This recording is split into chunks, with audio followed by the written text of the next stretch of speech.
Selamat datang di kelas manajemen keuangan. Nama Ibu adalah Maria Tesuti dan manajemen keuangan ini bobot SKS 3 SKS, di mana sudah tahu bahwa 3 SKS berarti 150 menit per minggu. Manfaat mata kuliah ini adalah diharapkan mahasiswa mampu menilai dan buat keputusan keuangan baik jangka pendek maupun jangka panjang. Di dalam kerjaannya, kemampuan ini membantu mahasiswa dalam mengambil keputusan atau kebijakan dalam berinvestasi. Perkuliahan dimulai sesuai dengan jadwal yang telah ditentukan dan presensi akan dilakukan melalui Google Form. Bagi mahasiswa yang tidak mengisi Google Form, berarti Ibu anggap tidak hadir. Di dalam mengevaluasi perkuliahan, Ibu akan ada beberapa tugas, di mana bobotnya 20% dan kuis 10%, partisipasi 20% dan ujian sendiri 50%. Di mana ujian terdiri 2 kali, UTS dan UAS. UAS bobotnya 60% dan UTS adalah 40%.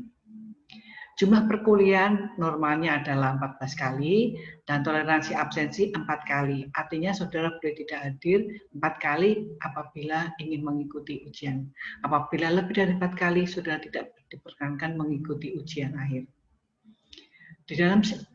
Walaupun ini melalui daring, saya berharap sudah tetap memiliki sikap-sikap tetap aktif dan kritis dalam menghadapi, mengikuti dan persoalan-persoalan yang akan kita bahas di perkuliahan selanjutnya. Pokok bahasan yang akan Ibu sampaikan adalah yang pertama, pengertian dan prinsip-prinsip dasar manajemen keuangan. Lalu yang kedua adalah tentang peranan pasar keuangan, dan yang ketiga adalah analisa laporan keuangan, dan keempat selanjutnya adalah modal kerja. Di dalam modal kerja akan dibahas tiga aspek, yaitu yang penting yaitu pangkas, piutang dan persediaan. Di dalam selanjutnya adalah tentang break even point. Di dalam perencanaan, saudara akan bicara masalah break even point atau titik impas, di mana di situ terdapat kondisi tidak laba dan tidak rugi. Bahasan selanjutnya adalah mengenai konsep nilai waktu uang. Di situ diharapkan sudah akan bisa memahami bahwa nilai uang sekarang berbeda dengan yang satu hari yang akan datang maupun 1 minggu yang datang. Bahasan selanjutnya kita akan bicara masalah penganggaran modal. Penganggaran modal artinya saudara mengeluarkan uang dalam jumlah yang besar yang sekarang, di mana pengembaliannya memerlukan beberapa waktu, dan ini memerlukan perencanaan. Bahasan selanjutnya yang kita bahas nanti ada tentang biaya modal. Biaya modal adalah biaya yang saudara keluarkan kalau saudara membiayai investasi saudara. Selanjutnya kita akan bicara masalah struktur modal, dan yang tidak kalah pentingnya adalah investasi surat berharga.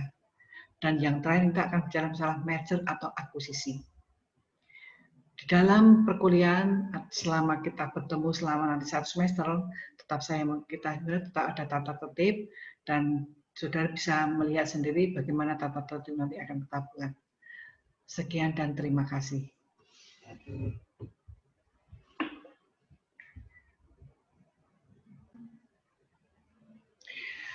Setelah saudara tahu kontrak perkuliahan yang kita buat bersama, kita masuk kepada materi pertemuan yang pertama, yaitu pengertian dan prinsip dasar manajemen keuangan. Di dalam pertemuan pertama ini ada beberapa hal subbahasan yang akan kita bahas, yaitu pertama adalah pengertian manajemen keuangan, lalu tujuan manajemen keuangan, lalu yang terakhir ruang lingkup manajemen keuangan, dan prinsip manajemen keuangan itu sendiri, lalu bentuk-bentuk perusahaan. Sebenarnya bentuk-bentuk perusahaan itu sudah pelajari di pengetahuan bisnis, jadi nanti kita tidak terlalu lama. Lalu tujuan perusahaan, lalu yang nanti ada perkembangan manajemen keuangan sendiri, lalu yang terakhir nanti adalah bagaimana saudara seharusnya memahami filosofi uang itu sendiri. Kita mulai dengan pengertian manajemen keuangan. Manajemen keuangan adalah pengaturan kegiatan keuangan mengenai sumber dan penggunaan dana melalui proses perencanaan, penganalisaan, pelaksanaan, dan pengendalian terhadap keuangan. Dan biasanya ini dilakukan oleh manajer keuangan. Jadi sekali lagi, manajemen keuangan sebagai pribadi, saudara juga memerlukan pengertian itu, supaya saudara bisa mengatur keuangan saudara. Lalu, apa sebenarnya tujuan manajemen keuangan? Tujuan manajemen keuangan adalah supaya dapat mengambil keputusan yang benar. Manajemen keuangan harus menentukan tujuan lebih dahulu.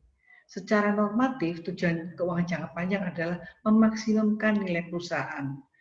Nilai perusahaan adalah merupakan harga yang bersedia dibayar oleh calon pembeli apabila perusahaan tersebut dijual saat ini. Menilai perusahaan tidak identik dengan memaksimalkan earning per share.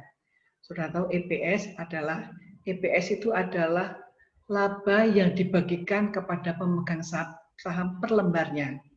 Jadi kalau EPS adalah EPS memusatkan earning per share saat ini. Dan kalau mempertimbangkan EPS akan mengabaikan nilai waktu uang dan faktor risiko. Jadi kenapa sebaiknya adalah memaksimalkan nilai perusahaan yang tujuan yang ingin dicapai. Ruang lingkup manajemen keuangan adalah ada 3. Yang pertama adalah keputusan pendanaan.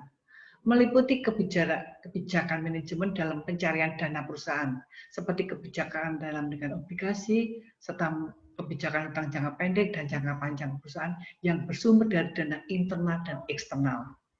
Yang kedua adalah kebijakan dividen. Menyangkut perimbangan antara laba dan dividen yang harus dibagikan. Kenapa ini perlu dipertimbangkan? Karena sebenarnya pemegang saham itu ada 2 orang, ada 2 kelompok. Kelompok yang pertama menyukai pembagian dividen, sedangkan di sisi kelompok yang lain adalah mereka ingin menanamkan kembali di dalam perusahaan supaya perusahaan itu bertumbuh. Lalu yang ketiga adalah tentang keputusan investasi. Keputusan investasi adalah kebijakan penanaman modal perusahaan kepada aktiva tetap atau fixed asset seperti tanah, gedung, serta peralatan mesin, atau aktiva finansial yang berupa aset-aset sifat berharga seperti obligasi dan saham. Keputusan investasi sering disebut sebagai keputusan melepaskan dana sekarang untuk dapat menghasilkan dana di waktu yang akan datang. Apabila investasi menyangkut pembelian aktiva real, yang penting adalah investasi itu untung atau tidak, profit atau tidak. Tidak perlu mempertimbangkan faktor dana, karena dana bisa diusahakan. Tetapi kalau pembelian mengenai aktiva finansial, saham, obligasi maupun OSI, pembelian ini harus dibiayai dengan modal sendiri. Karenanya suku bunga, kenapa harus dibiayai dengan modal sendiri? Karena suku bunga kredit akan lebih besar daripada tingkat penghasilannya. Artinya, kalau saudara membeli aktiva finansial dengan hutang, saudara pasti akan rugi. Lalu selanjutnya adalah struktur aktiva. Jadi saudara harus mempertimbangkan berapa aktiva finansial dan berapa aktiva real yang seharusnya ada di dalam perusahaan. Misalnya itu manufaktur, tidak logis dan tidak layak kalau aktiva finansialnya lebih besar daripada aktiva realnya. Ada yang prinsip-prinsip manajemen keuangan yang kita pahami, yaitu yang ada 7 prinsip. Yang pertama itu adalah akuntabilitas. Akuntabilitas adalah kewajiban moral atau hukum yang melekat dalam individu atau kelompok atau perusahaan untuk menyebutkan bagaimana dana itu dikeluarkan. Supaya pihak ketiga akan tahu apakah dana tersebut sudah dipakai atau digunakan untuk apa. Perusahaan harus bisa menyebutkan bagaimana mereka memakai, asalnya dari mana, dan telah dicapai untuk apa. Lalu yang kedua tentang konsisten. Sistem dan kebijakan keuangan dari organisasi harus konsisten dari waktu ke waktu.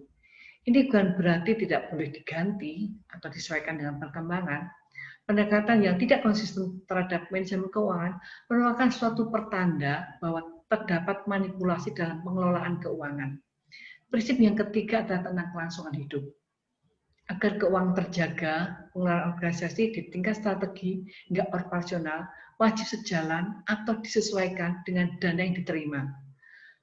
Kelangsungan hidup merupakan suatu ukuran tingkat keamanan dan keberlanjutan keuangan organisasi. Manajemen organisasi harus menyiapkan sebuah rencana keuangan yang menunjukkan bagaimana organisasi dapat melaksanakan strateginya dan memenuhi kehidupan keuangannya. Keempat, transparansi. Perusahaan harus terbuka mengenai pekerjaannya, menyediakan informasi yang berkaitan dengan rencana dan aktivitasnya kepada para orang yang berkepentingan, termasuk di dalamnya menyiapkan laporan keuangan yang akurat, lengkap, dan tepat waktu, serta dapat diakses dengan mudah oleh para manajemen yang berkepentingan dan penerima manfaat. Apabila perusahaan tidak transparan, hal ini menandakan ada sesuatu yang disembunyikan. Prinsip yang kelima, standar akuntansi. Sistem akuntansi dan keuangan yang digunakan perusahaan harus sesuai dengan prinsip dan standar akuntansi yang berlaku di Indonesia. Hal ini berarti setiap akuntan di seluruh dunia dapat sepaham dan mengerti sistem yang kita gunakan. Yang keenam adalah integritas atau integrity. Dalam melaksanakan aktivitas operasionalnya, individu yang terlibat wajib memiliki integritas yang baik.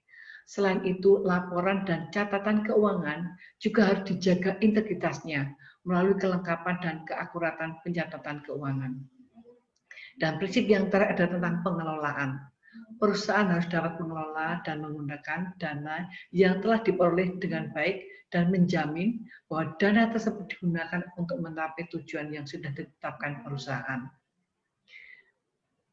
Sudah Ibu katakan tadi bahwa mata kuliah manajemen keuangan itu syaratnya ada pengantar bisnis.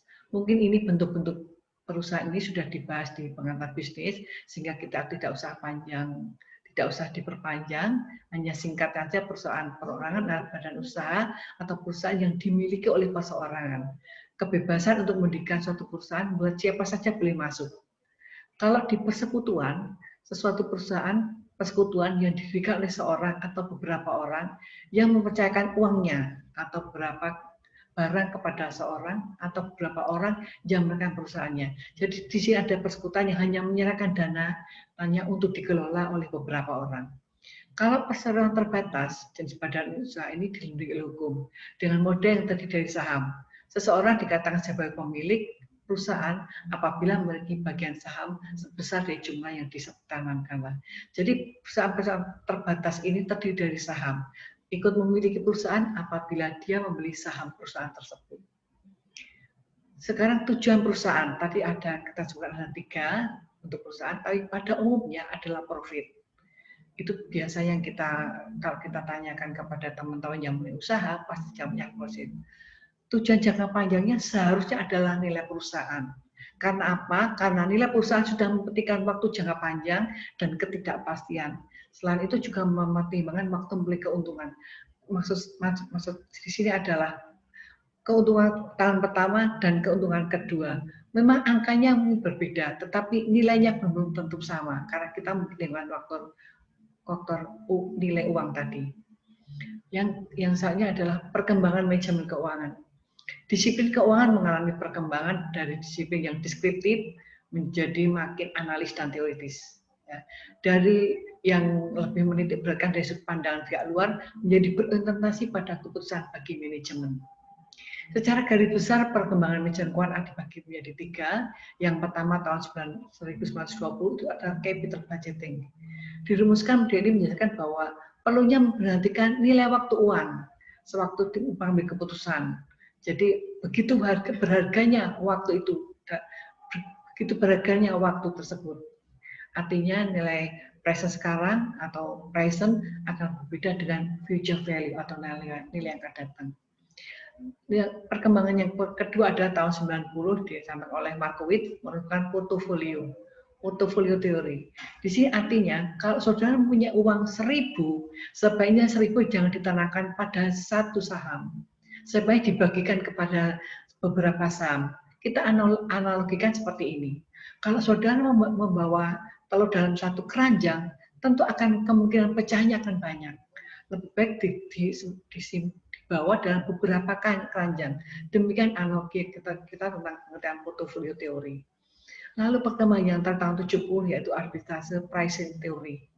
Artinya apa? Menurut teori ini, investor biasanya mereka secara logis dan mereka pada umumnya tidak akan kerugian, tidak mau mendapat kerugian.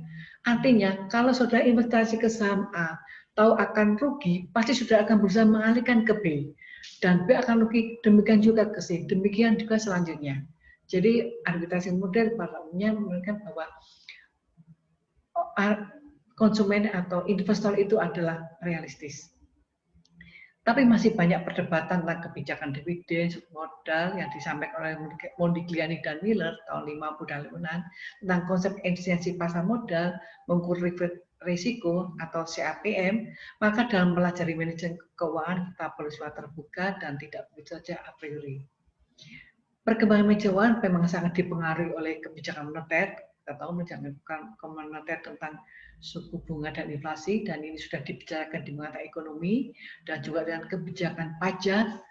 Pajak yang terlalu tinggi tentu akan mempengaruhi bagaimana perusahaan memanage keuangan, lalu kondisi ekonomi secara internasional maupun pertukaran nilai uang dan merger atau restrukturisasi. Demikian juga kondisi sosial juga sangat mempengaruhi dan juga kondisi politik. Kondisi politik yang tidak kondusif tentu akan menghambat perkembangan manajemen keuangan itu sendiri. Sebagai penutup, marilah kita memahami filosofi uang yang disampaikan oleh Haryanto. Memang uang tidak penting dan bukan segala-galanya. Tapi saudara tahu bahwa semua hampir segala cara memerlukan uang. Mungkin ada orang yang mengatakan bahwa uang tidak dibawa mati, benar. Tetapi rasanya mau mati kalau tidak ada uang. Mungkin ada juga teman saudara yang mengatakan bahwa yang penting cinta bukan uang. Tapi akan lebih indah kalau cinta itu ada uangnya. Jadi kita jangan alergi menjaga uang, karena uang di tangan orang yang tepat akan membawa berkat bagi orang lain. Demikian, terima kasih pertemuan kita yang pertama kali ini.